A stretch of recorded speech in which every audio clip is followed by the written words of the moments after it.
اللهم صل على محمد وعلى آل محمد كما صليت على إبراهيم وعلى آل إبراهيم إنك حميد مجيد اللهم بارك على محمد وعلى آل محمد كما باركت على إبراهيم وعلى آل إبراهيم إنك حميد مجيد رب اشرح لي صدري ويسر لي أمري واحلل عقدة من لساني يفقهوا قولي۔ اللہ احکم الحاکمین کی بے پناہ حمد و ثنا کہ جو اس کائنات کے خالق بھی ہیں، مالک بھی ہیں، رازق بھی ہیں۔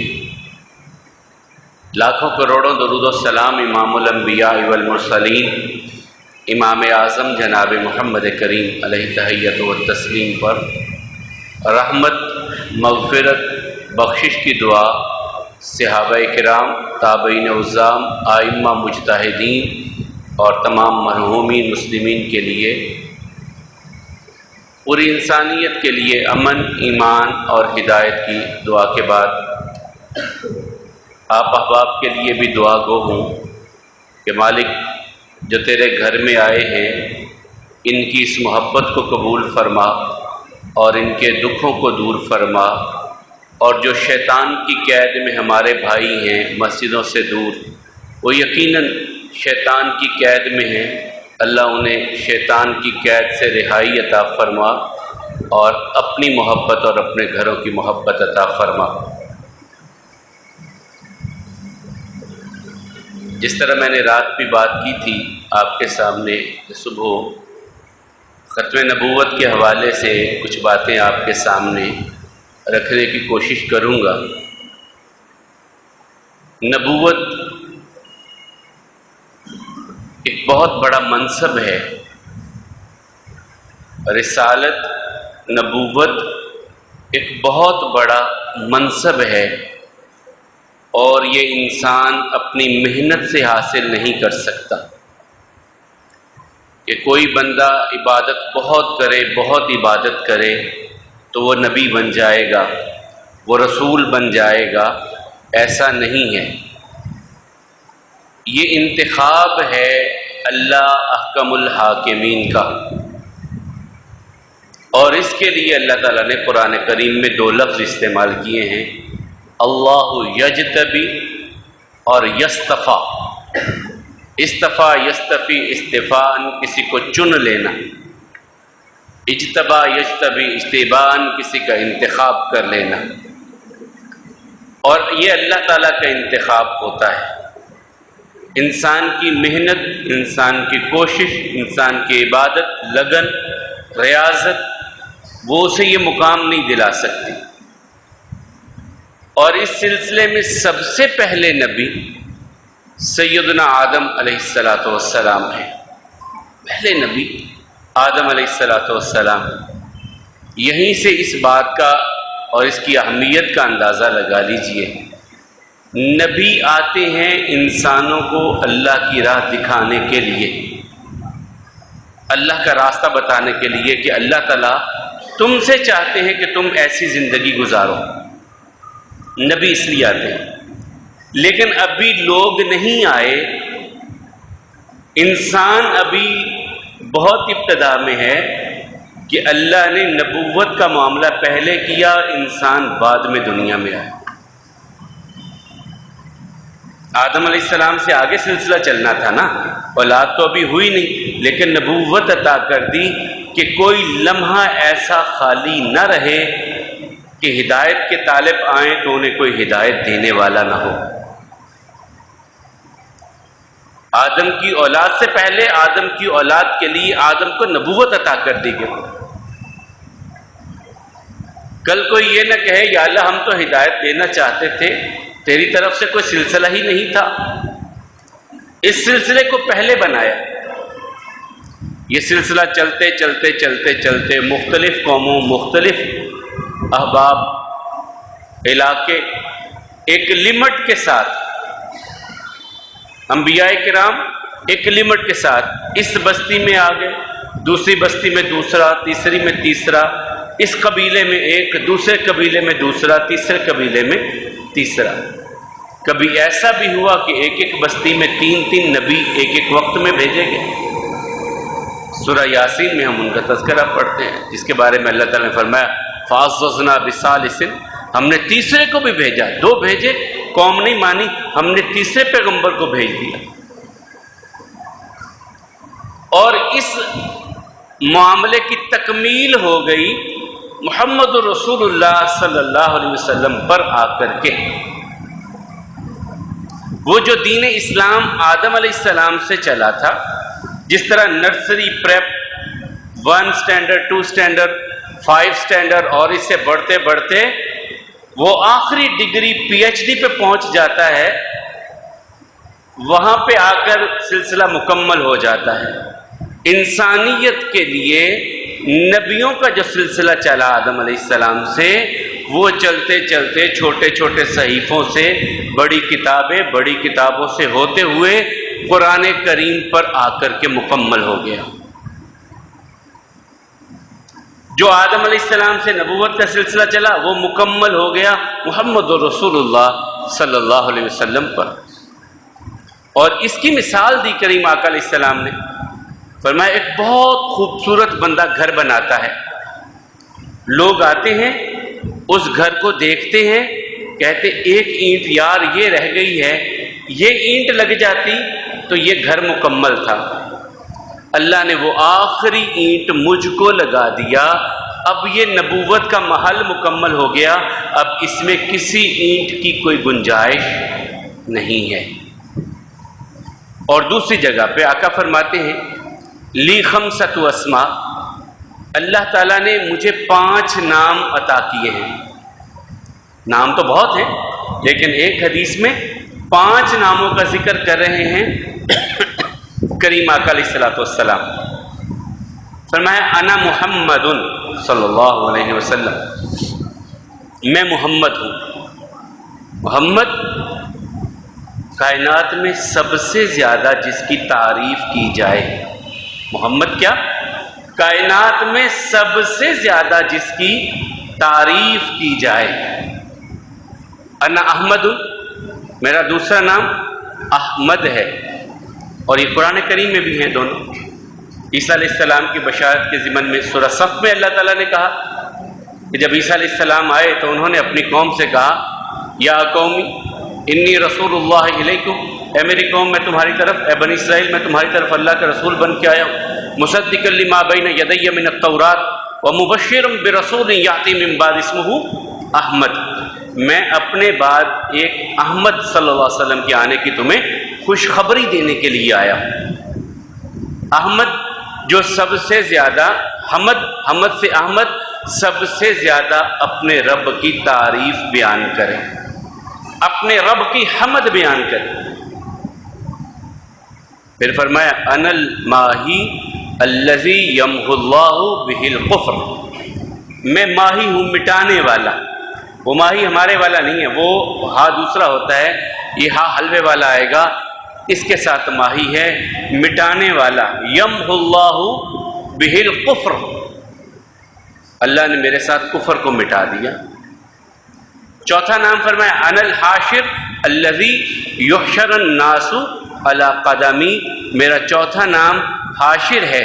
حاشر کا مطلب کہ جس پر ساری امت کو، انسانیت کو جمع کیا جائے گا، اور اس کی تفصیل ہے، میں ابھی اس کی طرف نہیں جاتا کہ حاشر کا نام نبی کریم صلی اللہ علیہ وسلم کا حاشر کیوں ہے، یا یمحو اللہ بہ الکفر وہ کس طرف جاتا ہے، تفصیل پھر کبھی کریں گے۔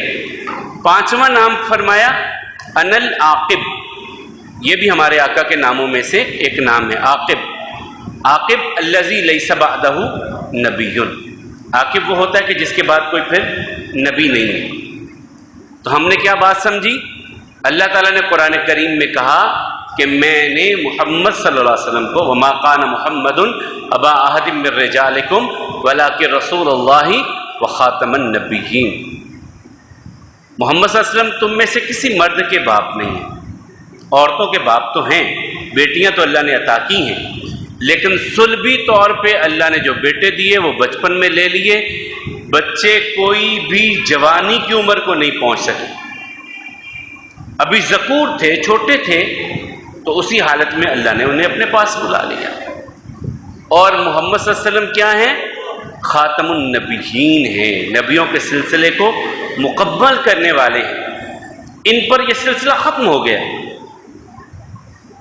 اور جس طرح میں نے کہا کہ ایک قوم، ایک بستی، ایک قبیلہ، نبی آتے رہے، اب رسول اللہ صلی اللہ علیہ وسلم کی نبوت یونیورسل ہے، پورے گلوب کے لیے۔ گلوبلائزیشن جو ہوئی ہے، اس سے پہلے اللہ تعالیٰ نے رسول اللہ صلی اللہ علیہ وسلم کو پوری انسانیت کے لیے بھیج دیا اور اعلان کروا دیا، ایھا الناس انی رسول اللہ الیکم جمیعا، لوگوں میں تم سب کی طرف اللہ کا رسول بن کے آیا۔ اب جو انسان قیامت کی صبح تک آئے گا، اس کے لیے محمد رسول اللہ صلی اللہ علیہ وسلم نبی اور رسول ہیں، اور یہ سارے رسول اللہ صلی اللہ علیہ وسلم کی امت ہیں۔ کافر امت دعوت ہیں، مسلمان امت اجابت ہیں۔ لیکن اب رسول اللہ صلی اللہ علیہ وسلم کے آنے کے بعد ہیں سارے امت، جنہوں نے قبول کر لیا وہ اجابت والے ہو گئے، جنہوں نے قبول نہیں کیا وہ دعوت والے ہو گئے۔ ان تک پیغام پہنچانا ہے۔ اور اللہ کے رسول صلی اللہ علیہ وسلم نے حضرت علی رضی اللہ تعالیٰ عنہ سے بھی کہا تھا، تبوک کے لیے جانے لگے۔ آپ جانتے ہیں ایک بڑی لڑائی تھی، بڑا معرکہ تھا، 1,00,000 کے قریب کافر میدان میں تھے، 1,00,000 کے قریب، اور اس وقت کی سپر پاور روم کی پاور میدان میں ہے۔ مسلمان 30,000 کے قریب نکلنے کے لیے تیار ہوئے، 30,000 کے قریب۔ یہ سب سے بڑا لشکر ہے جو محمد رسول اللہ صلی اللہ علیہ وسلم لے کر کے نکلے۔ جب نکلے تو مدینے میں کسی کو قائم مقام بنانا تھا۔ رسول اللہ صلی اللہ علیہ وسلم نے حضرت علی رضی اللہ تعالیٰ سے کہا کہ تم مدینے میں قائم مقام میرے رہو، میں جانے لگا۔ اب حضرت علی رضی اللہ تعالیٰ جو مرد میدان ہیں، وہ تو گھر میں ٹکنے والے ہوئے، یا رسول اللہ صلی اللہ علیہ وسلم میں تو آپ کے ساتھ جاؤں، جہاد کروں، کافروں سے لڑائی کا موقع ہے، آپ مجھ کو گھر میں چھوڑ کے جا رہے ہیں، خواتین، بچوں اور بوڑھوں کے پاس؟ مجھے ساتھ لے کے جائیے، میں نے میدان جہاد میں جانا ہے۔ آقا علیہ الصلوۃ والسلام نے یہاں فرمایا، انت منی بمنزلۃ ہارون من موسیٰ ولکن لا نبی بعدی، تیری اور میری مثال یوں ہے کہ جس طرح موسیٰ و ہارون کی ہے۔ موسیٰ علیہ السلام اور ہارون کی مثال کیا تھی؟ جب اللہ نے نجات عطا کر دی تھی بنی اسرائیل کو، اور ان کا ابھی پڑاؤ تھا، تو اللہ تعالیٰ نے 30 راتوں کے لیے پہلے اور پھر 10 ایکسٹینڈ کر دی گئی، 40 راتوں کے لیے موسیٰ علیہ السلام کو طور پہ بلایا جب تورات عطا کی گئی۔ پیچھے نائب بنا کر گئے تھے ہارون علیہ السلام کو۔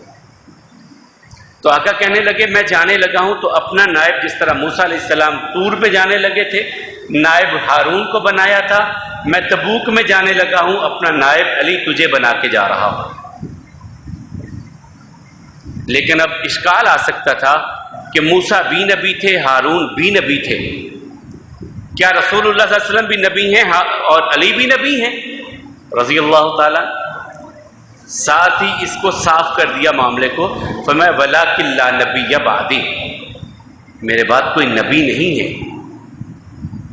علی تو ہارون کی جگہ پہ تو ہے میرے، لیکن میرے بعد کوئی نبی نہیں ہے۔ یہ وضاحت کر دی رسول اللہ صلی اللہ علیہ وسلم نے، اور اسی عقیدے کو امت میں دیا، اور رسول اللہ صلی اللہ علیہ وسلم کے دور اطہر میں ہی 2 لوگوں نے نبوت کا دعویٰ کر دیا، اور اس کے بعد پھر ایک عورت نے نبوت کا دعویٰ کیا۔ صحابہ کرام نے سب سے پہلے، جس طرح کہ ابھی رات مولانا بھی بات کر رہے تھے، کہ نبی کریم صلی اللہ علیہ وسلم کی جو 8 سال کی جہاد ہے، بدر سے لے کر کے رسول اللہ صلی اللہ علیہ وسلم کے دنیا سے جانے تک، اس میں اتنے صحابہ شہید نہیں ہوئے جتنے اس ایک مارکے میں شہید ہوئے جو ختم نبوت کے منکر کے خلاف صحابہ کرام نکلے. یہ مسیلمہ قذاب تھا. یہ بنو حنیفہ قبیلہ یہ ریاض کے قریب میں پڑتا تھا، یہ اس کا علاقہ تھا. اور صحابہ کرام نے کوئی کمپرومائز نہیں کیا. وہ خود آیا تھا ایک بار رسول اللہ صلی اللہ علیہ وسلم کے پاس کہ آپ ایسا کر لیں ہم دونوں پارٹنر بن جاتے ہیں. استغفر اللہ. مسیلمہ کذاب رسول اللہ صلی اللہ علیہ وسلم کے پاس آیا کہ جب تک آپ ہیں ٹھیک ہے، اس کے بعد پھر میری نبوت چلے گی، میں اپنے بندوں کو بھی آپ کا مرید کروائے دیتا ہوں. تو رسول اللہ صلی اللہ علیہ وسلم فرمایا یہ معاملہ اللہ کی طرف سے ہے، میری طرف سے نہیں ہے. یہ میرے بھی معاملات میرے اختیار میں نہیں، یہ اللہ کی طرف سے انتخاب ہے. میں تجھے کیسے رسول، میں گواہی دیتا ہوں کہ میں اللہ کا رسول ہوں، لیکن تیرے بارے میں یہ گواہی نہیں دے سکتا. اور اس کے خلاف صحابہ کرام لڑے، قتال کیا، شہید بھی ہوئے، اسے مار بھی دیا گیا. اور یہیں پہ وہ آتا ہے نا وحشی بن حرب جو تھا جس نے حضرت حمزہ رضی اللہ عنہ کو شہید کیا تھا، پھر اللہ نے وہ سعادت دی اس کے مقدر میں آئی کہ اسے مارا اور کہا شاید اللہ تعالیٰ نے مجھ سے یہ کام لے کے میری اس غلطی، میرے اس گناہ کا کفارہ ہو جائے جو میں نے حمزہ رضی اللہ عنہ کو شہید کیا تھا جب میں کافر تھا. آج اللہ نے یہ کام لے لیا مجھ سے. چلے وقت تھوڑا ہے، میں اس آپ کے علاقے میں آ جاتا ہوں جس کے حوالے سے آج میں گفتگو آپ کے سامنے کچھ رکھنا چاہتا ہوں. آپ کے اس علاقے میں جب برٹش امپائر آئی ہے اور مغلیہ سلطنت زوال پذیر ہو گئی ہے، ان کے زوال کے بعد جب یہ برطانیہ کے لوگ یہاں آئے ہیں، حکومت قائم ہوئی ہے، تو انہیں خوف تھا. ہر جو حکومت چھین کے آتا ہے نا اسے خوف ہوتا ہے کہ یہ دوبارہ اقتدار مجھ سے کوئی اور نہ چھین لے. پھر اس کے لیے مختلف ہیلے بہانے کرتا ہے. فرعون نے کیا کیا تھا؟ بنی اسرائیل سے اقتدار چھینا تھا اس نے. یوسف علیہ السلام کے بعد مصر میں حکومت بنی اسرائیل کی رہی. بنی اسرائیل سے فرعونہ نے اقتدار چھینا تھا، تو انہوں نے کیا کیا اس پر؟ پھر کہا یذبحون ابناءکم ویستحیون نساءکم وفی ذالکم بلاء من ربکم عظیم. ان کے بیٹے ذبح کرو، بچے نہیں بچنے چاہیے. ان کے بچے جوان ہوں گے، کل ہم سے اقتدار نہ چھین لیں، انہیں قتل کر دو بچوں کو. یہ خوف ہوتا ہے اقتدار کا. تو یہاں جب برٹش امپائر آئی اسے خوف تھا کہ مغلیہ سلطنت ہے یا مسلمان ہیں، وہ ہم سے اقتدار دوبارہ چھین نہ لے. سوچو، کوشش کرو، کوئی بندے تلاش کرو جو ہمیں ایک فتویٰ دے دیں، ایک طریقہ کار بنا دیں کہ مسلمانوں میں جو جہاد کا عنصر ہے یہ ختم ہو جائے. تو لوگ انہوں نے تلاش کرنے شروع کیے. اس وقت ایک انسان، وہ بھی اپنے آپ کو مغلیہ خاندان کا کہلواتا تھا، ایک وکیل کا منشی تھا اور کوشش کر رہا تھا کہ میں بھی وکالت کر لوں، لیکن فیل ہو گیا، ناکام ہو گیا. خود اپنا لکھتا ہے کہ میں فیل ہو گیا، میں وکیل نہ بن پایا، پاس نہ ہو سکا. لیکن میرے ایک پادری کے ساتھ ریلیشن بن گئے.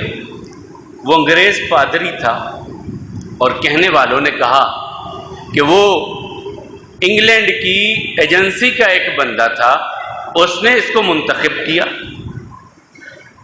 اور اسے پھر واپس اس کے علاقے قادیان، یہ ایک گاؤں ہے، یہ آپ کا کرتارپور بارڈر ہے، اس سے 16-17 کلومیٹر یا 20 کلومیٹر کے فاصلے پر یہ قادیان کا گاؤں آتا ہے.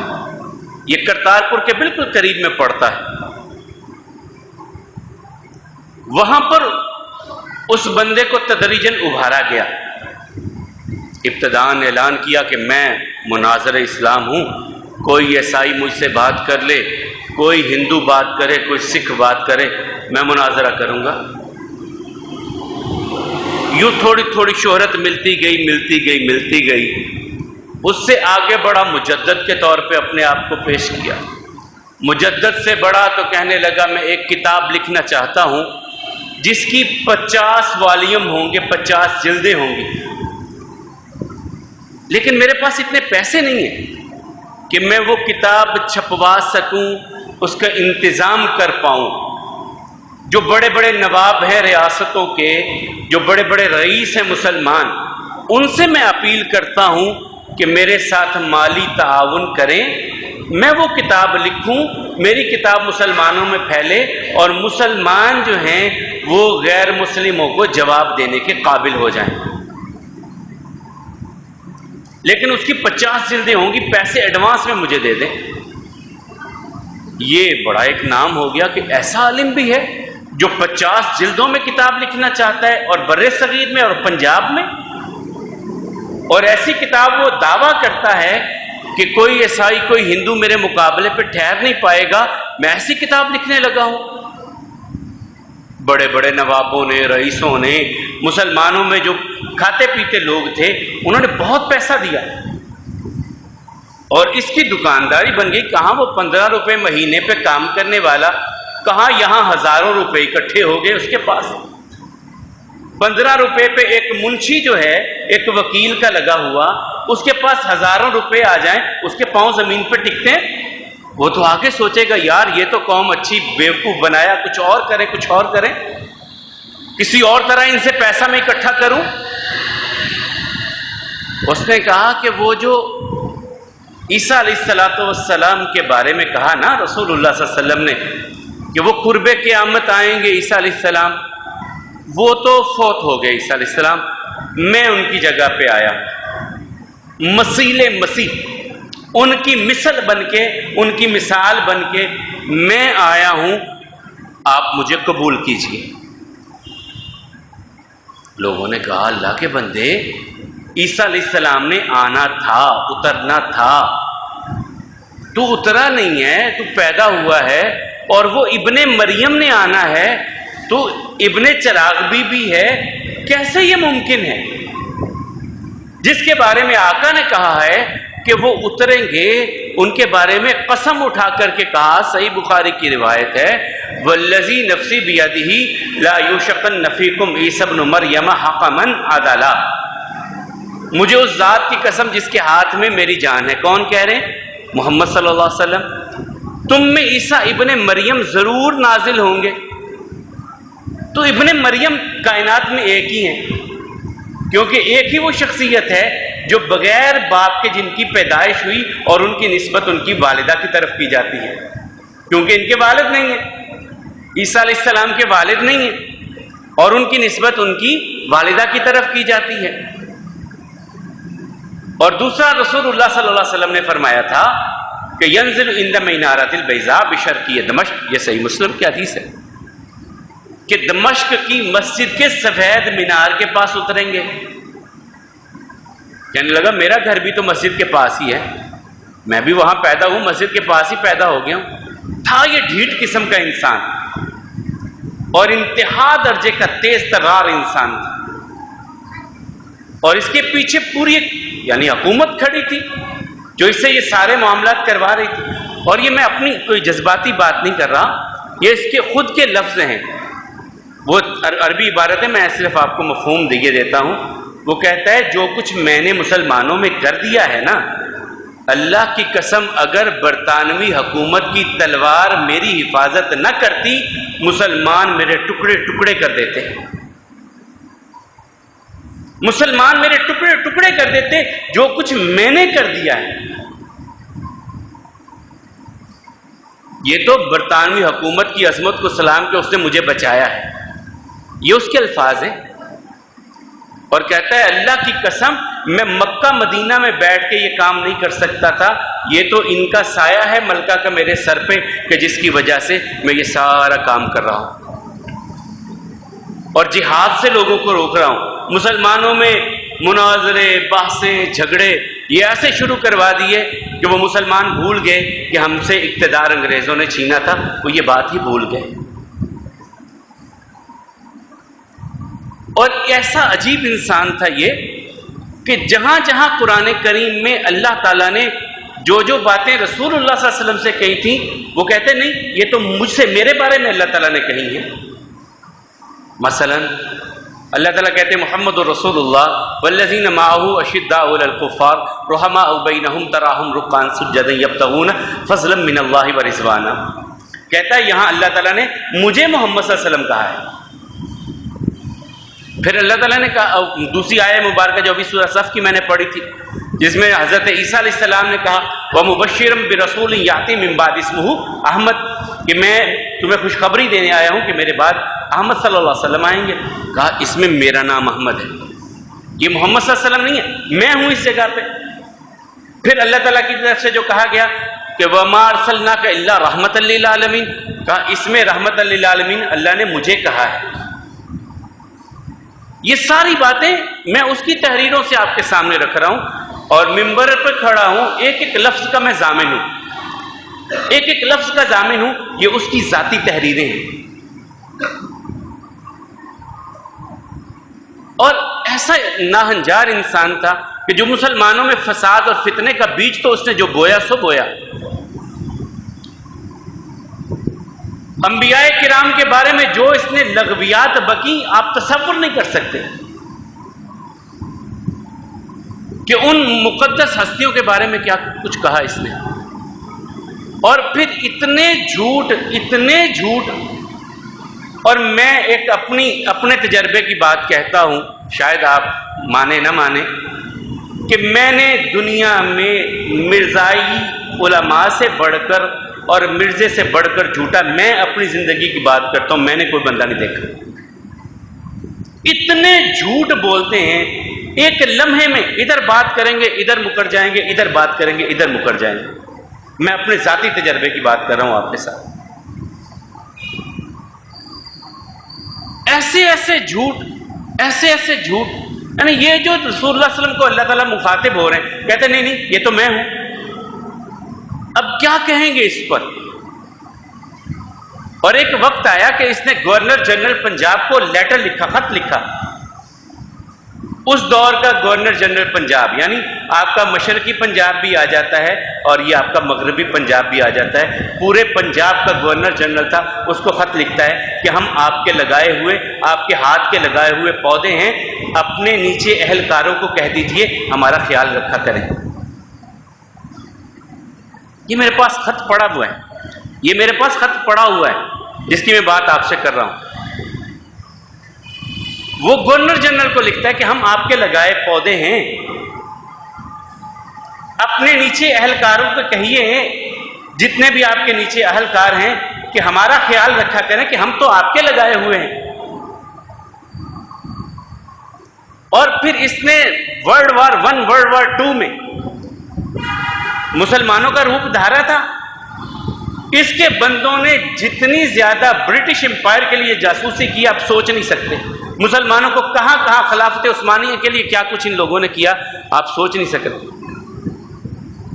جب مسلمان برٹش امپائر کے ساتھ لڑ رہے تھے، اس وقت یہ خود اعلان کرتا ہے، اقرار کرتا ہے، لکھتا ہے، تحریر کرتا ہے کہ میرے باپ نے 50 نوجوانوں کو فوج میں بھرتی کرایا تھا 1857 کی جنگ کے لیے۔ میرے باپ نے 50 نوجوان دیے تھے، جب انگریزوں کو رنگ روٹ مل نہیں رہے تھے، میرے باپ نے 50 دیے تھے۔ مسلمانوں کے خلاف لڑنے کے لیے یہ 50 بندے برٹش آرمی میں بھرتی کروا رہے ہیں۔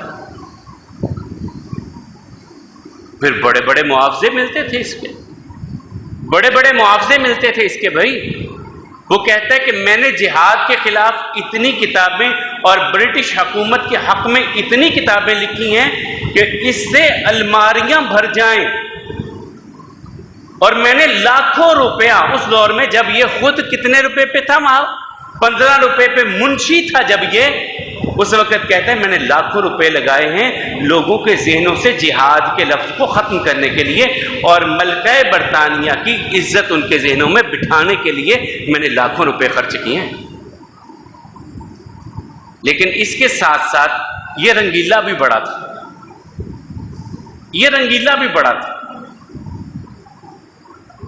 اپنی پروٹیکشن کے لیے، سیکیورٹی کے لیے خواتین رکھی تھی اس نے۔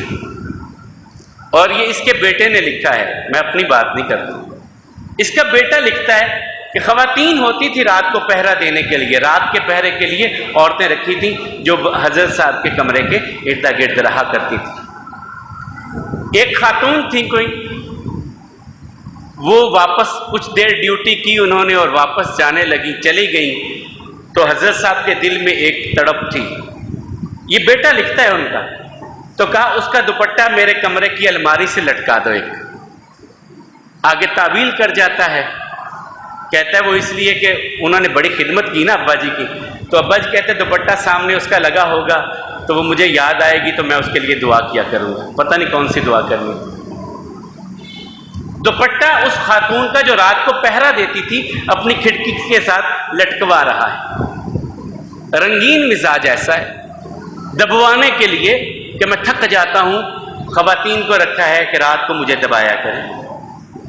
اور یہ اس کی بیوی کہتی ہے، اس کی بیوی کہتی ہے، نصرت بیگم کہتی ہے کہ ایک رات وہ دبانے لگی تو کہنے لگی حضرت جی آپ کی ٹانگیں تو لکڑی کی طرح ہو گئی ہیں. تو کہ لکڑی کی طرح ٹانگیں نہیں ہو گئی، تو کہیں اور کچھ دبا رہی ہے. وہ پلنگ کی پٹی کو دبا رہی ہے، پتہ نہیں کیا اس نے آگے آگے کر دیا. ایسا رنگین مزاج. جھوٹ میں نے آپ کو کچھ بتائے ہیں، ابھی چند باتیں کی ہیں. رنگین مزاجی کے حوالے سے میں نے بات کر رہا تھا کہ وہ پہرے کے لیے بھی خواتین، یا پتہ نہیں اسے مرد پہرے داروں سے کچھ ڈر لگتا ہوگا، اپنے بارے میں کچھ خوف زدہ ہوتا ہوگا، اور کچھ پینے پلانے کا شوقین بھی بڑا تھا. پینے پلانے کا شوقین بڑا تھا، اور اس دور میں وائن پیتا تھا، یعنی دیسی شیسی نہیں پیتا تھا. کہتا تھا نہیں وائن، میں تھک جاتا ہوں، کام بہت کرتا ہوں. یہ آپ کے مال روڈ لاہور پہ ہے، وہ پلومر بلڈنگ اب بھی موجود ہے. اس کے حوالے سے نام تک لکھ کے اس نے اپنے ایک مرید کو خط لکھا کہ وہاں پلومر بلڈنگ میں جانا. یہ پنجاب اسمبلی سے تھوڑا سا پیچھے کی طرف اگر آپ آئیں گے تو وہاں پر اب بھی موجود ہے یہ بلڈنگ. تو خط لکھا اپنے مرید کو لاہور میں قادیان سے کہ وہاں سے ٹانک وائن کی جو کچھ بوتلیں لے کر کے میرے لیے بھیجو کہ میں تھک جاتا ہوں، کام بہت کرتا ہوں، بہت تحریر کرنی پڑتی ہے مجھے، تو اس کے لیے پھر مجھے سکون مل جاتا ہے. اب اس کے ماننے والوں کو آپ کیا کہیں گے بھائی؟ اچھا اب رنگینی کی ایک اور بات ایسی ذہن میں آ گئی. یہ تو ایسا کہ اس کے نا خاندان میں کچھ زمینوں کی جائیداد کے جھگڑے تھے آپس میں. ان جھگڑوں میں عدالتوں کے چہریوں کے کیس بن گئے. تو اس کے چچا کا داماد وہ اس کے پاس آیا اور آ کر کے اس سے کہنے لگا، بہنوئی لگتا تھا اس کا رشتے میں، یار بات یہ ہے کہ ہم کیوں نہ بیٹھ کر کے معاملات کو حل کر لیں. تھانہ کچہری روز آنا جانا، ان کن چکروں میں پڑے ہوئے ہیں ہم، تو بیٹھ کے حل کر لیں. مرزے کو اور کیا چاہیے تھا، کہنے لگا اچھا تو چل، میں تجھے استخارہ کر کے بتاؤں گا کہ کیسے معاملات کو حل کرنا ہے. وہ چلا گیا بھلا مانس آدمی. اسے خط لکھا کہ کیس تیرے میرے ہمارے سب کے ختم ہو جاتے ہیں، اپنی بیٹی کے ساتھ میرا نکاح کر دے. وہ غیرت مند بندہ تھا، اس نے کہا پہلے تو شاید کر دیتا، اب تو یہ شرطیں لگا کے رشتہ لینا چاہتا تو یہ نہیں ہونے والا. مرزا نے کہا اللہ یہ کیسے نہیں ہوگا، یہ نکاح اللہ نے میرا آسمان پہ پڑھا دیا اس کے ساتھ، آسمان پہ میرا نکاح اللہ نے اس کے ساتھ پڑھا دیا. اس نے کہا اچھا اب دیکھتے ہیں کیا بنتا ہے. اس نے اپنی بیٹی کا نکاح کہیں اور کر دیا. اب مرزا کو تو لالے پڑ گئے بھی یہ کیا بن گیا میرے ساتھ. اس نے کہا نہیں نہیں، یہ بالآخر آنی ہی میرے پاس ہے، یہ اللہ کی تقدیر ہے اور اللہ کی تقدیر ٹلتی نہیں ہے، یہ میرے پاس آئے گی. یہ سوچتا سوچتا مر گیا، لیکن وہ اس کے نکاح میں نہیں آئی. اور الہام دیکھے کیسے دیتا ہے. ابھی ہم 3 دن پہلے بات کر رہے تھے سورہ ابراہیم کی ترجمہ کلاس میں کہ اللہ تعالیٰ کہتے ہیں ہم جس نبی کو بھیجتے ہیں اسی قوم کی زبان میں بھیجتے ہیں. لیکن اس کی زبان عجیب سی تھی. کہنے لگا ایک رات میں سویا تھا تو مجھے وحی آئی مجھ پر، 1 word 2 girls، یہ وحی آ رہی ہے کہ ایک لفظ ہے 2 لڑکیاں. اور تعویل کیا کرتا ہے کہ اس سے مطلب یہ ہے کہ 2 لڑکیاں میرے نکاح میں ابھی اور آئیں گی. نہ آئیں بھائی، مر گیا یہ اسی طرح نہیں آئیں. پھر ایک الہام لکھتا ہے کہ مجھے وحی کی گئی ہے کہ میری موت مکے میں آئے گی یا مدینے میں، اور میری عمر جو ہے وہ 80 کے آگے پیچھے ہوگی. اور اپنی تاریخ پیدائش لکھی 1839 یا 1840. اب مر گیا 1908 میں، 26 مئی 1908 میں مر گیا. 2 کم 70 سال اس کی عمر بنی. اب لوگوں نے کہا کہ یہ تو کہتا ہے اللہ نے وحی کی ہے تیری عمر 80 کے ہوگی یا اسے کم، ایک کم یا ایک زیادہ ہوگی. یہ تو 80 کے کھاتے میں ہی نہیں گیا، 70 کے کھاتے میں بھی نہیں گیا، اس سے پہلے مر گیا. تو بیٹا لکھتا ہے نہیں ابا جی کو کہیں غلطی لگ گئی، یہ تو 1831 کے قریب ان کی پیدائش. وہ بیٹا ہی کہہ رہا ہے، وہ نبی کچھ لکھ رہا ہے جو اپنے آپ کو نبی کہلا رہا ہے، اور یہ کچھ لکھ رہا ہے بیٹا. اب کس کی مانے، کس کی مانے؟ یعنی بچانے کے لیے وہ یہ معاملہ کر رہا ہے. اور پھر جو وقت زیادہ ہے، میں صرف 3-4 منٹ آپ کا زیادہ لوں گا. آخر پہ اس نے اللہ تعالیٰ کا ایک بڑا یہ بھی احسان رہا کہ ہر فرقے کے جو مسلمانوں کی جماعتیں تھیں، ہر فرقے کے علماء نے اس کے خلاف مقابلہ کیا. وہ اہل دیوبند تھے، وہ اہل حدیث تھے، وہ بریلوی مکتبہ فکر کے تھے، وہ اہل تشیع میں تھے، سب اس کے خلاف اکٹھے ہوئے اور ایک کمپین اور ایک جو بھی کچھ جس سے جو بن پایا تھا اس نے کرنے کی کوشش کی. لیکن آخر پہ یہ اللہ نے اعزاز کسی بندے کو دینا تھا. مرزا کا اشتہار ہے، کبھی کسی کا دل کرے تو وہ میرے پاس سے ضرور پڑھیے گا، جو اس نے اس دور میں چھپوایا. کب چھپوایا؟ 1907 میں. وہ 1907 اپریل، غالباً اپریل کی 15 تاریخ تھی. 15 اپریل کو ایک اشتہار شائع کیا اس نے. بڑا لمبی تحریر ہے، بڑی باریک تحریر ہے. اس میں کافی باتیں کرتے کرتے اس نے کہا کہ یا اللہ، میں لوگوں کو کہتا ہوں کہ میں تیرا نبی ہوں. یہ مولوی کہتے ہیں کہ نہیں تو جھوٹا ہے، یہ مجھے چور کہتے ہیں، ٹھگ کہتے ہیں، فراڈیا کہتے ہیں. یا اللہ اگر میں چور ہوں تو مجھے مولوی ثناء اللہ کی زندگی میں موت دے دے، ہیضے کی یا طاعون کی، یا مجھ پر کوئی عذاب بھیج دے اگر مولوی سچے ہیں. تو اگر میں سچا ہوں تو پھر مولویوں کو میری زندگی میں موت دے دے ہیضے اور طاعون سے، یا ان پر کوئی عذاب بھیج دے. یا اللہ میں تیری بارگاہ میں دعا کرتا ہوں، میری دعا کو قبول کر لے. اور آخر پہ لکھا ربنا افتح بیننا و بین قومنا بالحق، یا اللہ میرے اور ان لوگوں کے درمیان اب سچائی کے ساتھ فیصلہ کر دے. یہ 15 اپریل کو 1907 کو یہ اشتہار شائع کر دیا، اور ساتھ ہی الہام ایک جڑ دیا کہ یہ اللہ نے مجھے کہا تھا، میں نے اپنی طرف سے نہیں کیا، یہ اللہ نے کہا تھا.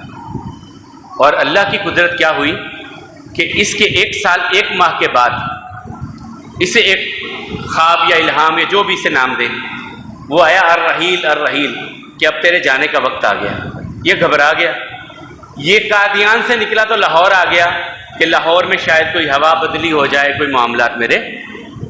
لاہور میں آیا، 25 مئی تھی. یہ آپ کا ریلوے اسٹیشن جو ہے اس کے بالکل سامنے سڑک ہے جسے برانڈت روڈ کہا جاتا ہے. یہاں پر آ کر کے یہ ٹھہرا. شام کا کھانا کھایا.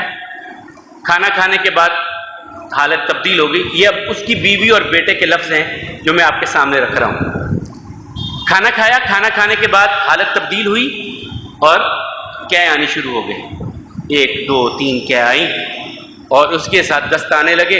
ایک بار باتھ روم لے کے گئے، دوسری بار لے کے گئے، تیسری بار جانے سے جسم میں کمزوری ہو گئی. اب یہاں سے واش روم تک جانا مشکل ہو گیا. اب کیا کیا؟ کہتا ہے اماں جی کہنے لگی کہ چارپائی کے پاس ہی کوئی انتظام کر دو، چارپائی کے پاس ہی کوئی انتظام کر دو کہ تمہارے ابا سے یہاں باتھ روم تک جانا مشکل ہو رہا ہے، یہیں پہ کوئی انتظام کر دو. اور وہیں پہ سارا انتظام پھر ہو گیا، وہیں پہ سارا انتظام ہو گیا. اور یہ ایسی حالت میں مرا، اور جس کے بارے میں کہا تھا یا اللہ اگر یہ مولوی سچا ہے تو اس کی زندگی میں مجھے موت دے، وہ مولانا پتہ کتنے سال زندہ رہے بعد میں؟ 40 سال. یہ 1908 میں مرا، وہ 1948 میں یہ آپ کے سرگودا میں آ کے فوت ہوئے. 40 سال کا فرق بنتا ہے. اور یہاں پر ایک اور چیز بھی بڑی ہوئی.